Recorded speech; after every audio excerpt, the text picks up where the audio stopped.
Bonjour et bienvenue sur ce plateau TV du salon Evolution 2021. Je me présente Thomas Bleusville, je suis journaliste spécialisé sur les questions de transition énergétique et j'ai le plaisir d'avoir deux intervenants avec moi pour parler du déploiement d'un écosystème hydrogène dans les territoires, concrètement sur le terrain. Donc Mathieu Guéné, bonjour. Bonjour. Vous êtes le président fondateur de la société Life, que vous nous présenterez dans quelques secondes.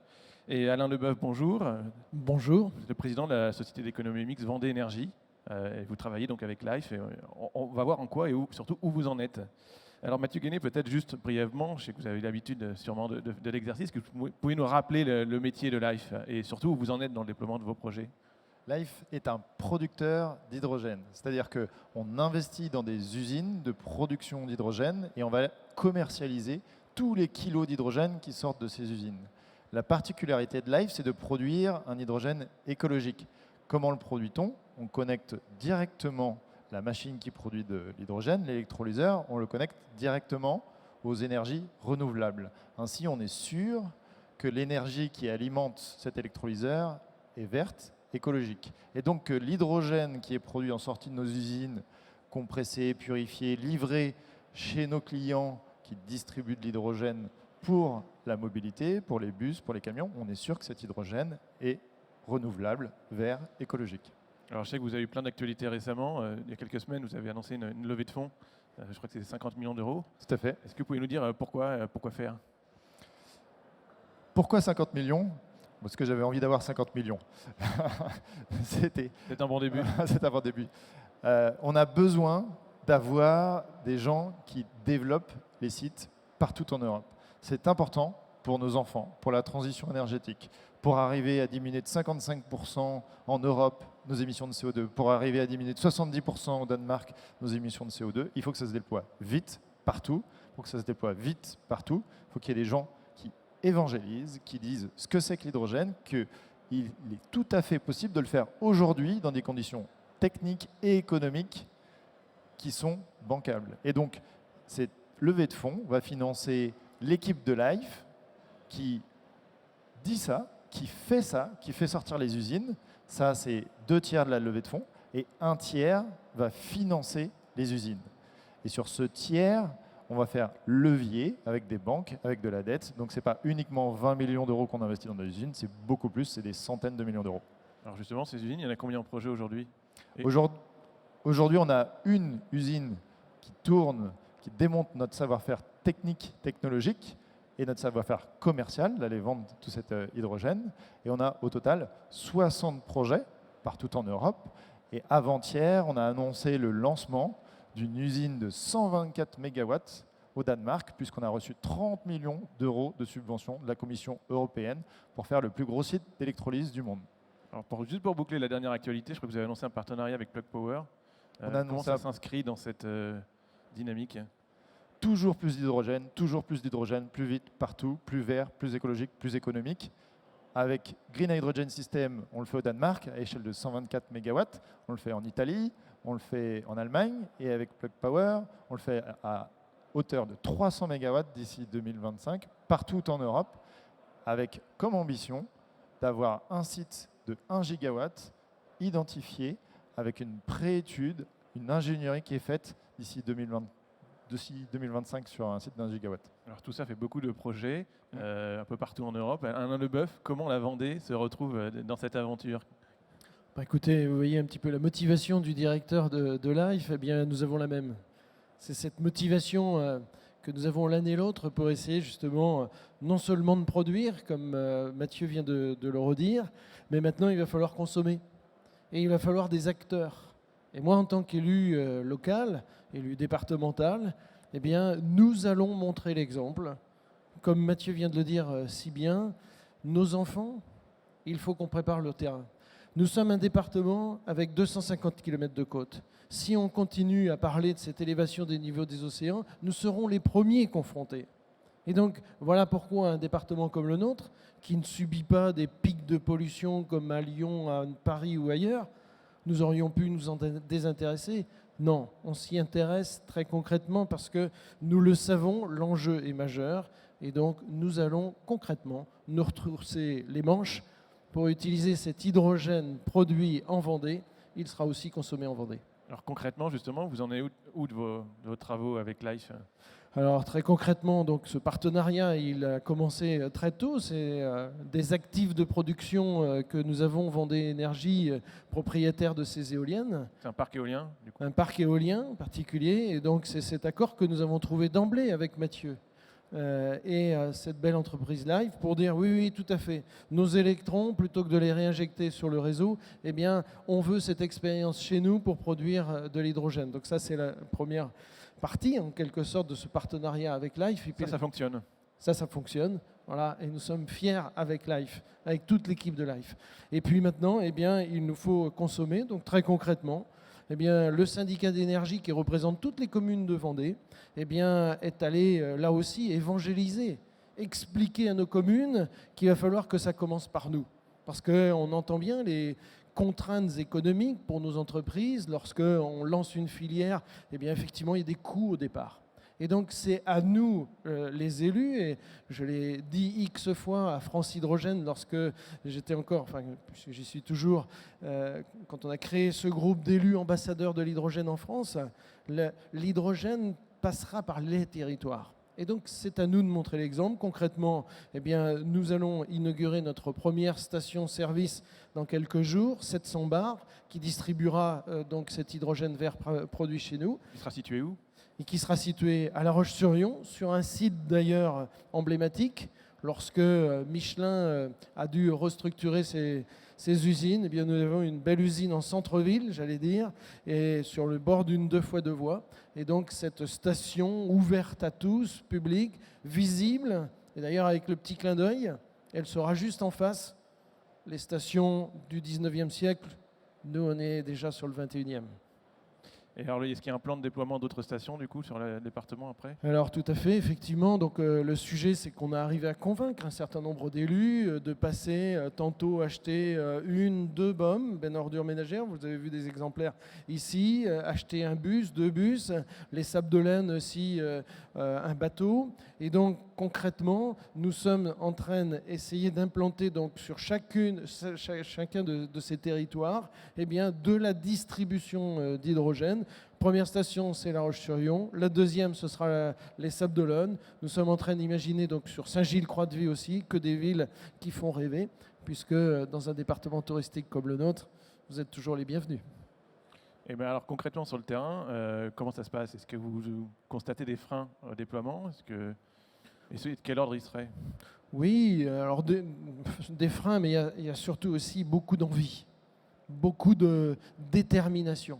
Tout le monde a compris que nous ne pouvions pas continuer avec nos énergies fossiles. On travaille bien sûr sur l'électromobilité, on travaille aussi avec le biogaz, mais tout le monde a compris que cette énergie miraculeuse qu'est l'hydrogène, c'est une solution aussi totalement adaptée. Alors les freins, c'est surtout voir comment arriver à distribuer cet hydrogène dans un premier temps dans des petites quantités. C'est ça, pour moi, c'est le seul frein aujourd'hui, d'arriver économiquement à distribuer cette molécule donc très énergétique, j'allais dire, ici, là, sur des territoires divers où il y a encore peu de consommation. Progressivement, les choses avanceront, mais là, on le voit, c'est avec notre détermination, notre envie de faire, que nous y arriverons. Alors, on a parfois tendance à dire qu'il manque encore les véhicules justement pour accueillir cet hydrogène. Est-ce que ça bouge? Ça commence à bouger? Tout à fait, c'est effectivement l'autre sujet pour nous, c'est que même quand il y a la volonté, il faut trouver les véhicules en face. Donc j'ai parlé de bus, ça y est, ils arrivent, et très concrètement, ils sont commandés, voire arrivés sur La Roche-sur-Yon déjà. Les bennes à ordures ménagères, très concrètement, elles sont arrivées, elles fonctionnent. Et puis ce matin, on était au salon IVIA, où ce nouveau véhicule va arriver. Donc pour travailler pour nos artisans en particulier, nous au niveau du département par exemple, sur nos infrastructures routières, voilà le type de véhicule qui est totalement adapté. Et puis on le sait, Peugeot va aussi avancer en 2022. Donc notre sujet aujourd'hui, c'est effectivement de trouver les véhicules adaptés pour que les uns et les autres puissent acheter, j'allais dire, et s'engager dans cette filière hydrogène. Alors Mathieu Guenet, vous produisez l'hydrogène. Est-ce que vous en sentez des freins en aval justement pour valoriser ce que vous produisez? Non, aujourd'hui, le marché est en train d'exploser. partout en Europe, pas que en France, aussi en Allemagne, au Danemark. Et on commence avec les premiers véhicules qui sont disponibles aujourd'hui et qui sont excellents. Regardez le bus Toyota Caetano devant. C'est un super bus qui est accessible aux handicapés. Il n'y a pas de marche. C'est vraiment un super produit. Et aujourd'hui, vous avez des chariots élévateurs, vous avez des super voitures, vous avez les bus, vous avez les bennes à ordures. Vont venir les camions, et pas uniquement les porteurs régionaux, mais aussi les 44 tonnes. C'est ça qu'on va voir arriver, c'est ça qui va faire exploser encore plus le marché. Donc en fait, graduellement, depuis le chariot élévateur jusqu'aux 44 tonnes, on va voir ce marché décoller. Et c'est exponentiel, c'est incroyable. Et ça va continuer, puisqu'aujourd'hui, on n'a pas encore les camions, on n'a pas encore les bateaux, on n'a pas encore les avions, mais tout ça, sous une forme directe ou indirecte, va utiliser de l'hydrogène.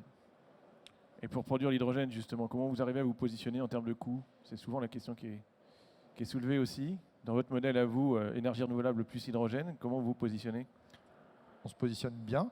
On a par rapport... Combien ça coûte en Vendée de produire de l'hydrogène de vente? Par rapport à une énergie fossile, aujourd'hui, en Vendée, à la pompe, ce sera sans doute entre 12 et 15 euros. On voit sur les stations des taxis qui sont à Paris que c'est entre 12 et 15 euros. Un plein d'une Toyota, un plein d'une Hyundai, c'est du coup entre 60 et 70 euros. Moi, à titre perso, j'ai une voiture hybride. C'est ce que ça me coûte aujourd'hui.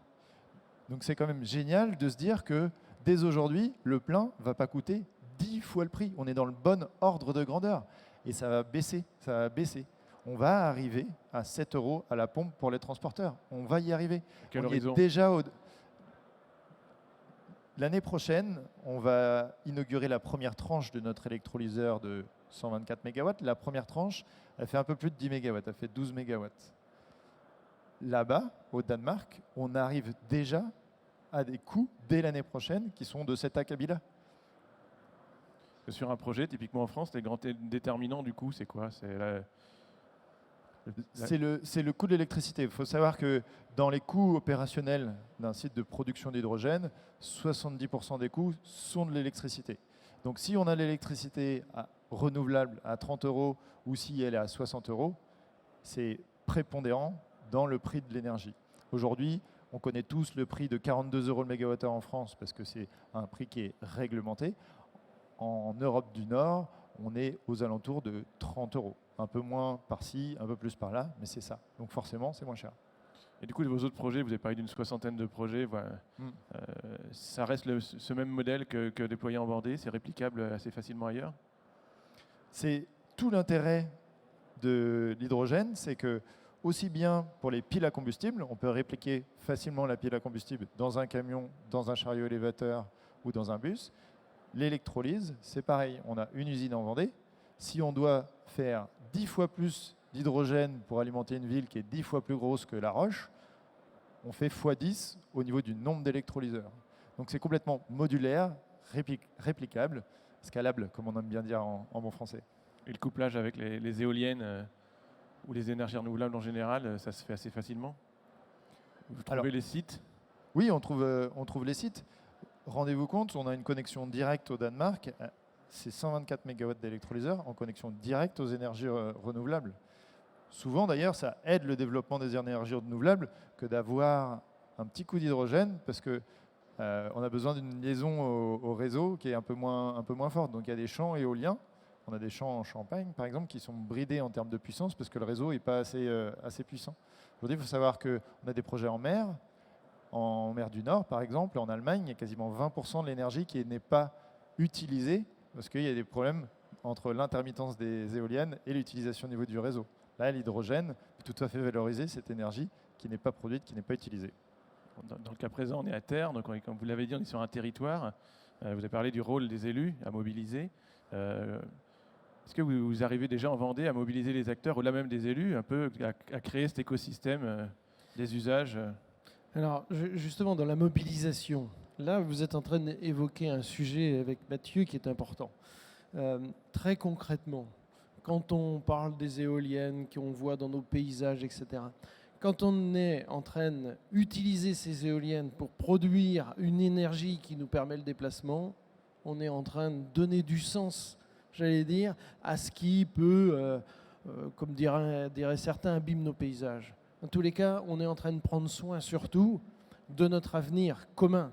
Et donc, aujourd'hui, pour nous, on va continuer non seulement à le dire aux acteurs qui sont susceptibles d'acheter ces véhicules, mais aussi, bien au-delà, expliquer à nos populations, nos enfants, nos petits-enfants, et ils ailleurs, ils y sont très sensibles. Donc pour nous, c'était un vrai projet avec du sens, et c'est sur ce sujet-là qu'on est en train de, j'allais dire, disserter en Vendée. Et moi-même, j'attends ma voiture d'ici quelques jours où j'oserai, en tant que président du conseil départemental de la Vendée, elle sera floquée avec « Je roule avec une énergie locale ».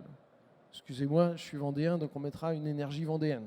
Mais l'idée, c'est une énergie donc locale. Et j'ajoute, ça fait partie des commentaires que j'ose faire sans cesse dans les discours que je peux prononcer ici ou là, on n'a plus besoin de ces pétroliers qui vont faire le tour du monde pour nous amener une énergie de très loin et qui d'ailleurs des fois échouent et qui nous donnent les RICA, nous en Vendée. On a aussi ça à subir. Eh bien avec l'hydrogène produit par Life, avec le vent de Vendée, l'eau de mer de Vendée, on arrive à avoir une énergie miraculeuse. Est-ce que vous arrivez aussi à embarquer des entreprises pour des usages Alors nos entreprises, justement, attendent avec impatience. Et je vais parler notamment de nos chefs d'entreprise qui ont besoin de faire de la route et qui commencent à avoir quelques complexes à rouler avec leurs grosses voitures à énergie fossile et qui ne veulent pas passer sur la voiture électrique classique parce qu'il n'y a pas l'autonomie. Ils attendent ça avec une impatience. Je peux vous dire, monsieur, c'est bizarre. Je me promène dans la rue en Vendée et j'ai des gens qui viennent m'interpeller en disant « Ah, c'est bien ce que vous faites avec l'hydrogène », y compris des grands-pères qui me disent « Oh, mais il y a longtemps qu'on savait que l'hydrogène, c'était l'avenir ». C'est marrant. Je n'entendais pas la même chose quand j'ai beaucoup défendu aussi le véhicule électrique, l'électromobilité. Je vais continuer à la défendre, mais sur, j'allais dire, des territoires plus restreints. Là, on sent un engouement de nos populations. Alors Mathieu Guéné, peut-être pour conclure, vous nous avez parlé un peu des perspectives, vous avez fait rêver avec tous les projets possibles. Qu'est-ce qu'on peut s'attendre en 2022, déjà comme première marche chez Life?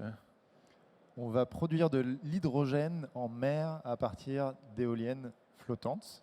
On va démontrer que c'est possible de produire en grande quantité l'hydrogène. Figurez-vous qu'aujourd'hui, on essaye de remplacer le pétrole et le gaz avec de l'hydrogène. Imaginez la quantité d'hydrogène qui est nécessaire pour faire ça. Aujourd'hui, grosso modo, vous comme moi, on consomme dans notre mix énergétique personnel 25% d'électricité, grosso modo. Tout le reste, c'est des énergies fossiles. Ça veut dire que pour remplacer ces énergies fossiles, pour avoir le droit à un avenir, il faut absolument produire l'hydrogène en de grandes quantités. Comment le fait-on? Où allons-nous chercher cette énergie qui est nécessaire à la production d'hydrogène? Eh bien, en mer. Nous venons de la mer, c'est la mer qui va nous sauver. Les étendues sont gigantesques. Je ne sais pas si vous avez déjà vu l'océan, mais c'est assez grand. Il y a de quoi mettre quelques éoliennes et quelques plateformes de production et faire comme aujourd'hui on fait du pétrole, le baril de Brent, c'est le pétrole de mer du Nord, faire demain ce nouveau carburant qui n'émet rien du tout en termes d'émissions de CO2 direct, qui est utilisé pour la mobilité et qui pourrait faire qu'on va réoxygéner nos océans, on va leur redonner la vie grâce à l'oxygène qu'on produit au passage. Et du coup, où vous nous donnez rendez-vous en 2022 pour ce premier Au large du Croisic, à 22 km des côtes, sur un site d'essai en mer qui s'appelle le SEMREV, sur une petite plateforme flottante, jaune. On va lancer la bouteille de champagne dessus. Eh ben, rendez-vous en 2022 alors au large du Croisic. Merci beaucoup en tout cas d'être venu déjà nous faire un premier point d'étape sur le salon Évolution. Merci beaucoup. Juste pour conclure, vous voyez que c'est au-delà d'un seul projet hydrogène, c'est un projet visionnaire.